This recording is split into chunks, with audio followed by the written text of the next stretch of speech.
भारताचे नवीन सरन्यायाधीश कोण माहित आहे का? चला जाणून घेऊया मागील आठवड्यातल्या घडामोडी दिल्ली ते मुंबई या रील मालिकेतून। भारतीय संविधानाने दिलेल्या अधिकारांतर्गत राष्ट्रपतींनी सर्वोच्च न्यायालयाचे न्यायाधीश न्यायमूर्ती श्री भूषण रामकृष्ण गवई यांची 14 मे 2025 पासून भारताचे सरन्यायाधीश म्हणून नियुक्ती केली। महाराष्ट्रातल्या अमरावती इथं त्यांचा जन्म झाला।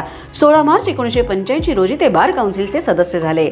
14 नोव्हेंबर 2003 रोजी त्यांना मुंबई उच्च न्यायालयाचे अतिरिक्त न्यायाधीश म्हणून पदोन्नती मिळाली आणि 12 नोव्हेंबर 2005 रोजी त्यांची मुंबई उच्च न्यायालयाचे कायमस्वरूपी न्यायाधीश म्हणून नियुक्ती झाली। त्यांनी मुंबई येथील मुख्य पदावर तसंच नागपूर, औरंगाबाद आणि पणजी येथील खंडपीठांवर सर्व प्रकारच्या नियुक्त्या असलेल्या खंडपीठांचे अध्यक्षपद भूषवलं। केंद्रीय ऊर्जा आणि गृहनिर्माण व शहरी व्यवहार मंत्री मनोहर लाल, महाराष्ट्राचे मुख्यमंत्री देवेंद्र फडणवीस यांच्या उपस्थितीत 13 मे रोजी मुंबईत पश्चिम विभागीय राज्यांच्या प्रादेशिक परिषदेचं आयोजन करण्यात आलं।